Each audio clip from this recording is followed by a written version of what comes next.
Hello everyone, कैसे हैं आप सभी लोग। उम्मीद करती हूँ बढ़िया होंगे। सो आज है 6 जून और स्टार्ट करते हैं आज के कुछ इंपॉर्टेंट आर्टिकल्स का एनालिसिस जो कि हमने the Hindu, Indian Express, Mint और बाकी अलग अलग न्यूज़पेपर्स से लिया है। पहला आता है हुंगा टोंगा वॉल्केनो। तो ये एक काफ़ी इम्पॉर्टेंट वॉल्केनो है जो कि टोंगा वाला जो रीजन है, मतलब कि ऑस्ट्रेलिया के पास जो पैसिफिक ओशन है वहाँ पे अराउंड टोंगा पड़ता है, तो उसका एक वॉल्केनो है। और ये एक अंडर वाटर वॉल्केनो है, यानी कि वाटर के अंडर है। तो ये इरप्ट हुआ था 2022 में जनवरी 15 को। काफ़ी बहुत बड़ा एक्सप्लोजन हुआ था इसमें। तो जब इतने बड़े लेवल पे कोई चीज़ें होती हैं ना, तो उसका इम्पैक्ट दूर दूर तक दिखता है। मतलब इतने बड़े ओशन में इतना बड़ा वॉल्केनो अगर इरप्ट हो रहा है तो उसके जो इम्पैक्ट होते हैं उस हद तक जाते हैं कि हम शायद एनालाइज भी नहीं कर पाएंगे, और बहुत सालों तक रहते हैं उसके इम्पैक्ट। ठीक है, तो अभी एक नई स्टडी ने बताया जो कि पब्लिश हुई थी in the journal of climate. उन्होंने थोड़ा बहुत एक्सप्लोर करने की कोशिश की कि क्या क्लाइमेट इम्पैक्ट रहे इस इरप्शन के। तो उन्होंने कहा कि it could have lingering effects on our winter weather for years to come. हमारे जो आने वाले साल हैं, खूब आने वाले सालों तक उसका इम्पैक्ट पड़ सकता है हमारे विंटर वेदर पे। Findings show its impact on last years extra ordinarily large ozone hole. ऐसा बताया जा रहा है कि लास्ट ईयर जो ओजोन होल काफ़ी बड़ा हुआ था, उसका कहीं ना कहीं रीज़न होंगा टोंगा वॉल्केनो भी हो सकता है। और इनफैक्ट जो बेटर देन एक्सपेक्टेड समर जो है हमारे 2024 की, काफ़ी वेट जो है, वो भी कहीं ना कहीं बताया जा रहा है कि इसी का रीज़न हो सकता है। अब देखो, कोई भी वॉल्केनो इरप्ट होता है तो उससे निकलती है वॉल्केनिक स्मोक। उसमें पर्टिकुलरली होता है सल्फर डाइऑक्साइड। तो उस स्मोक में जो सल्फर डाइऑक्साइड होता है उससे मोस्टली जो अर्थ होती है वो कूल होने लगती है फॉर शॉर्ट पीरियड, क्योंकि जो उसके एरोसोल्स होते हैं हमारे इन्वायरमेंट में वो सनलाइट को वापस भेज देते हैं, वापस रिफ्लेक्ट कर देते हैं।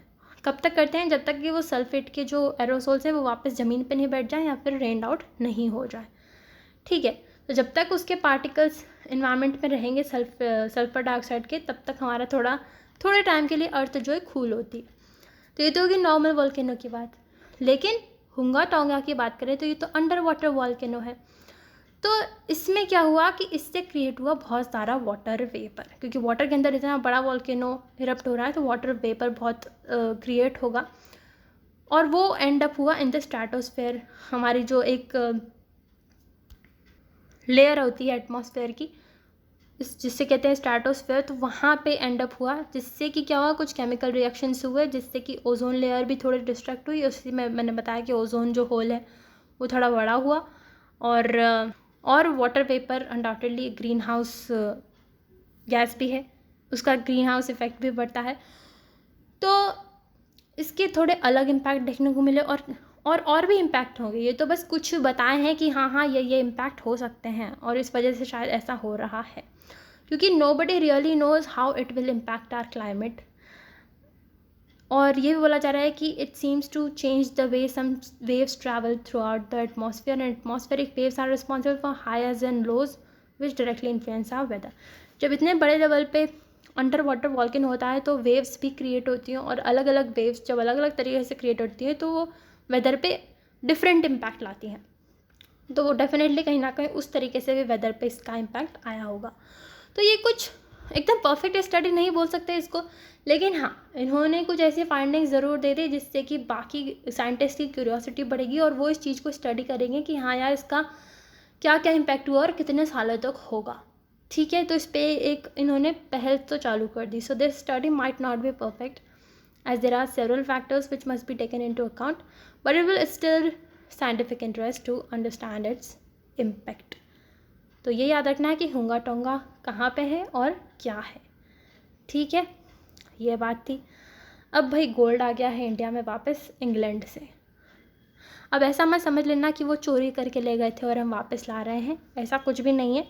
हमने अपनी इच्छा से वहाँ पे रखा था, सेफ्टी रीजंस की वजह से। हमने सोचा हमारे यहाँ कोई चोरी वोरी नहीं हो जाए। तो बैंक ऑफ इंग्लैंड जो है काफ़ी जाना माना बैंक है, जहाँ पे सिक्योर बताते हैं कि वो एकदम सिक्योर है, कोई चोरी नहीं हो सकती। तो हमने सेफ्टी रीजंस की वजह से वहाँ पे रखा था हमारा गोल्ड, और हम थोड़ा सा उसमें से 100 टन अराउंड वापस लेके आ रहे हैं हमारे इंडिया में, क्योंकि अब इंडिया को लगता है कि हम खुद ही सेफ रख सकते हैं।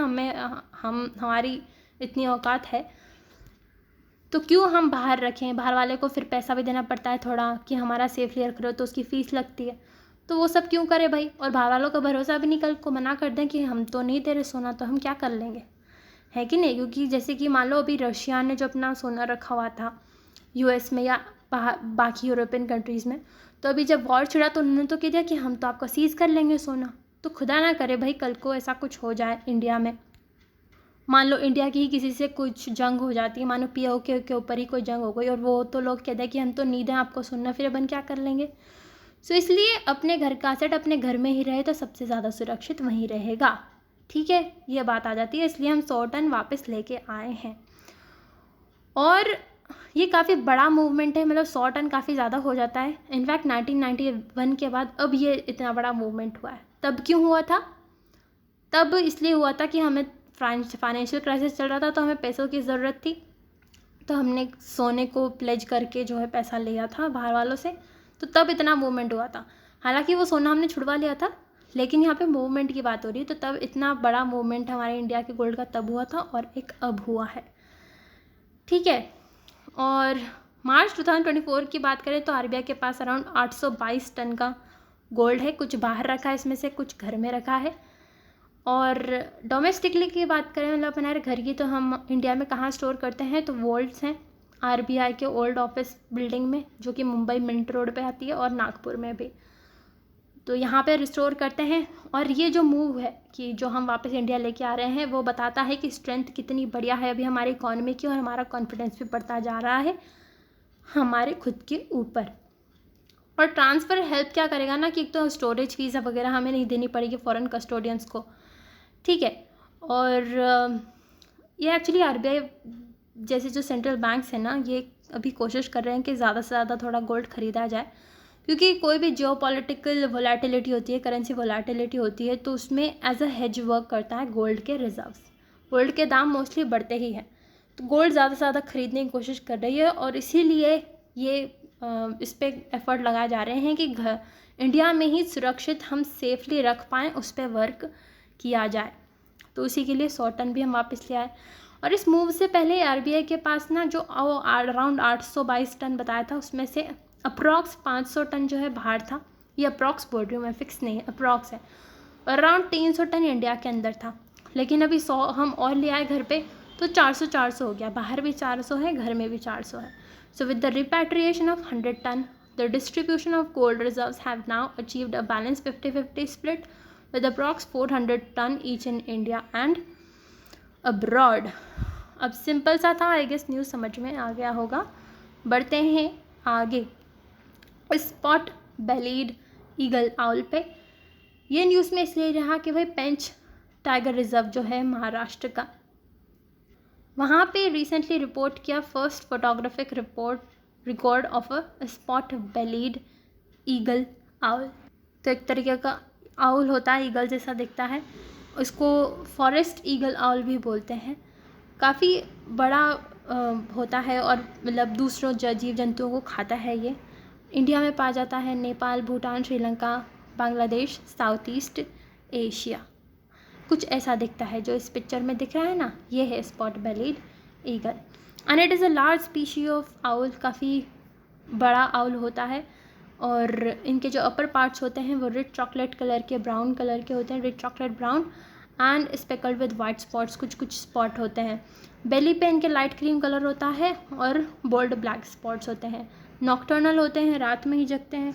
क्या क्या खाते हैं? रॉडेंट, रेप्टाइल, हेयर्स, इंसेक्ट्स, इस तरह के कुछ चीज़ें ये खाते हैं।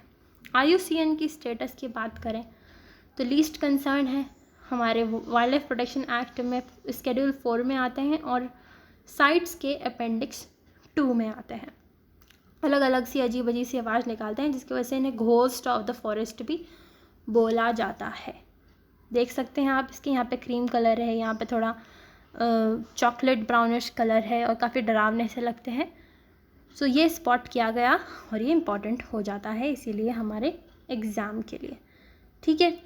IUCN आपको पता होगा international union of conservation of nature है, और साइट्स मतलब कि जो एंडेंजर्ड स्पीशी वगैरह में इलीगल ट्रेड वो जो होता है उसको रोकने के लिए बनाया गया था ये कन्वेंशन। सो सिंपल सी बात है। बढ़ते हैं लिग्नोसैट पे। ये पहली हमारे वर्ल्ड की सैटेलाइट है जो कि वुड से बनी है, जापान की है। और किस वुड से बनी है? मैग्नोलिया। तो अभी क्या होता है, जैसे कि बहुत सारे देश अपनी सैटेलाइट्स भेजते जा रहे हैं स्पेस में, जिससे कि स्पेस डेब्री बहुत बढ़ रहा है, बहुत सारा स्पेस डेब्री होता जा रहा है। तो उससे काफ़ी खतरा होता है, कभी किसी से टकरा नहीं जाए, हमारी जो वर्किंग सैटेलाइट्स है उससे नहीं टकरा जाए, तो काफ़ी सारे रिस्क होते हैं। तो स्पेस डेब्री कम करने की बात की जा रही है। तो वुड की अगर सैटेलाइट्स बनेंगी तो उससे होगा क्या कि जब ये री एंटर करती हैं हमारे अर्थ एटमॉस्फेयर में, तो ये कम्प्लीटली बर्न अप हो जाती हैं। सो ये काफ़ी एक महत्वपूर्ण भूमिका निभा सकती है in combating space debris. So as it will burn up completely upon reentry into the earth's atmosphere, it becomes really important. और आने वाले टाइम में वुड की ही ज़्यादा से ज़्यादा सैटेलाइट्स बनेंगी। अभी तो पहले याद रखनी है लिग्नोसैट, ठीक है, सिंपल है, याद रहेगा। सो इतना ही था session. I hope it helped you. Thank you so much. Have a nice day.